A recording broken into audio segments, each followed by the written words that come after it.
안녕하세요. 7월 12일 월요일 묵상의 시간입니다. 오늘 함께 보실 말씀은 욥기 36장 1절에서 6절, 15절, 16절입니다.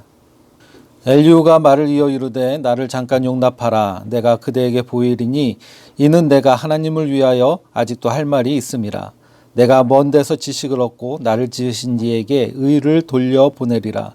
진실로 내 말은 거짓이 아니라 온전한 지식을 가지니까 그대와 함께 있느니라. 하나님은 능하시나 아무도 멸시하지 아니하시며 그의 지혜가 무궁하사 악인을 살려두지 아니하시며 고난받는 자에게 공의를 베푸시며 하나님은 공고한 자를 그 공고에서 구원하시며 학대당할 즈음에 그의 귀를 여시나니 그러므로 하나님이 그대를 환난에서 이끌어내사 좁지 않고 넉넉한 곳으로 옮기려 하셨은즉 무릇 그대의 상에는 기름진 것이 놓이리라. 아멘. 욥기 36장은요 32장부터 이어지는 엘리후의 말 중에 일부입니다. 지금까지 욥의 친구들은요 욥의 고난과 고통의 원인을 하나님의 징계로만 이렇게 말하고 권면하고 책망했습니다. 네가 의롭지 못했으니 고통을 당하는 것이고 또 무언가 하나님께 죄를 지은 것이 있으니까 네가 징계를 받는 것이다 라는 것이죠. 이렇게 친구들이 욥에게 여러 가지 이유를 들어가며 하나님 앞에서 의롭지 못했다는 것을 9번에 걸쳐 이렇게 말을 했는데요. 그때마다 욥은요 계속해서 아니라고 대답을 했습니다.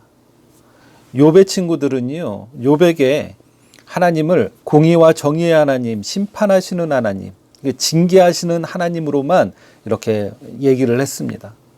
엘리후는 욥과 친구들의 말이 다 끝난 후에요 32장에 엘리후가 화를 내면서 말하기 시작해요. 그리고 32장에서부터 한 말이 37장까지 길게 이어집니다. 그 가운데 엘리후는요 35장에서 욥이 자신을 의롭다고 주장하는 것에 대해서 스스로 하나님보다 더 의롭다고 주장한다라고 이렇게 비난하면서요 하늘을 우러러보고 높은 궁창을 바라보라 라고 이렇게 충고까지 하죠. 그리고 36장에서는 자신의 의를 주장하는 욥을 향해 하나님이 어떤 분이신지를 바로 알아라 라고 말합니다. 그러면서 이때까지 친구들이 주장했던 공의와 심판의 하나님, 징계하시는 하나님으로만 이렇게 얘기하지 않고요. 동시에 회복의 하나님, 사랑의 하나님을 이렇게 얘기해 줍니다. 하나님의 징계는요, 회복시키시려는 하나님의 방법이라는 거죠. 여러분 히브리서 12장 8절에 보면 이런 말씀이 있습니다. 징계가 없는 백성은 사생자요 참 아들이 아니니라. 이 말씀대로요, 참아들 사랑하시기 때문에 징계하신다라는 것입니다. 여러분, 이전에 33장 19절에 보시면 엘리오도 하나님의 징계를 말했습니다. 거기에 보시면 혹은 사람이 병상의 고통과 뼈가 늘 수심의 징계를 받나니 라고 얘기해요. 그러면서 25절에 가면요, 이렇게 얘기합니다. 그런즉 그의 살이 청년보다 부드러워지며 젊음을 회복하리라. 회복을 얘기한 것이죠. 오늘 읽은 36장 15, 16절에도 보시면 하나님은 공고한 자를 그 공고에서 구원하시며 학대당할 즈음에 그의 귀를 여시나니 그러므로 하나님이 그대를 환난에서 이끌어내사 좁지 않고 넉넉한 곳으로 옮기려 하셨은즉 무릇 그대의 상에는 기름진 것이 놓이리라. 하나님은 너의 고통에 귀를 기울이시고 회복시켜 주실 것이다. 이 고통 가운데 구원하실 것이다 라고 이렇게 얘기하고 있습니다. 이렇게 엘리후는요, 징계 하나님만 얘기한 것이 아니라 회복의 하나님, 구원의 하나님까지 이렇게 말하고 있습니다. 다른 친구들과는 달리요, 어느 한쪽으로 치우치지 않는 그 하나님, 전인격적인 하나님, 완전하신 하나님을 바르게 얘기하고 있는 것입니다. 엘리후도요, 욥에게 위로가 아니라 지금까지 충고를 한 말이지만 하나님에 대해 바르게 말하면서요, 요셉에게는 그나마 위로가 되지 않았을까 생각이 듭니다. 이렇게 37장까지 엘리후의 말이 그치자 38장 이후로 하나님께서는요, 욥에게 말씀하시죠. 그리고 욥을 회복시켜 주시는 그러한 장면을 볼 수가 있습니다. 여러분, 하나님은요, 우리를 치셨으나 싸매어 주시는 분이십니다. 하나님은 바로 이런 분이세요. 결코 한쪽으로 치우치지 않으시는 분이십니다. 오늘 말씀을 묵상하면서요, 우리도 한쪽으로 치우치지 않는 것이 얼마나 중요한 것인지를 깨닫게 됩니다. 우리의 신앙생활도 마찬가지죠. 한쪽으로 치우치면 곤란해요. 너무 기도에만 치우쳐도 위험하고요. 너무 말씀에만 치우쳐서 마음대로 해석해도 위험한 것입니다. 말씀을 아는 것과 기도하는 것이 함께 균형이 맞아야 건강한 믿음이 되는 것 아닙니까? 또 어떤 분은 이렇습니다. 예배 드리는 것은 너무 좋은데요, 봉사하는 것은 싫어합니다. 그런데요, 예배와 봉사, 이 섬김은 균형 있게 함께 가야 하는 것입니다.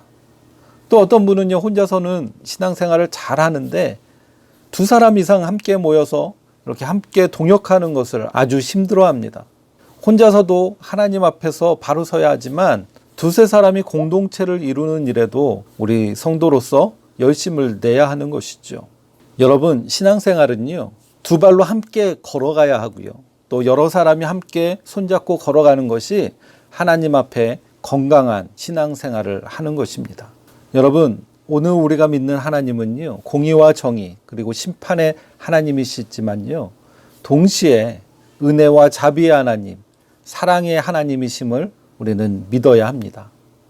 하나님은 높이 계시지만 우리의 작은 신음에도 응답하시는, 낮은 곳에 임하시는 하나님이 바로 우리 하나님이십니다. 분명히 징계를 내리시지만요, 회복시키시는 분도 바로 우리 하나님이세요. 1년 반이 지나도록 아직까지도 코로나 때문에 전 세계가 고통받고 있습니다. 우리나라도 지금 위험에 처해 있잖아요. 그러나 분명히 이 징계를 통해서 회복시킬 것을 믿으시기를 바랍니다. 이렇게 하나님께서 코로나로 우리를 징계하시는 것은요, 분명히 우리가 회복되어야 할 그러한 일들이 있기 때문입니다. 우리가 해야 할 일은 무엇입니까? 그것이 온전히 빨리 회복되도록 우리가 함께 기도할 수 있기를 바랍니다. 하나님께서 분명히 우리의 신음소리를 들어주시고요, 우리를 회복시켜 주실 줄 믿습니다. 오늘도요, 이렇게 심판하시고 징계하시되 회복하시고 구원하시는 그 하나님, 어느 한쪽으로도 치우치지 않는 그 하나님 앞에서요, 우리의 신앙생활도 한쪽으로 치우치지 않는, 그래서 건강한 신앙생활로 하나님 앞에 나아갈 수 있는 저와 여러분이 다 될 수 있기를 주님의 이름으로 축원합니다. 기도하시겠습니다. 하나님, 오늘 하루도 치우치지 않으시는 그 전인격적인 그 하나님을 닮아가기를 소원합니다. 하나님과 같이 우리가 죄는 멀리하고 싫어하되 하나님의 사랑으로 많은 사람들을 품게 하여 주옵소서. 그래서 전인격적으로 회복시켜 주시는 그 하나님을 우리가 널리 전하는 복된 삶을 살아가도록 인도하여 주시옵소서. 하나님, 코로나로 인해서 아직도 고통받는 전 세계 수많은 사람들을 하나님 불쌍히 여겨주시고 그들의 기도를 들어주시고 신음소리를 들어주셔서 회복시키시기를 원하시고 구원하시기를 원하시는 하나님의 뜻을 속히 이루어 주시옵소서. 예수님의 이름으로 간절히 기도하옵나이다. 아멘.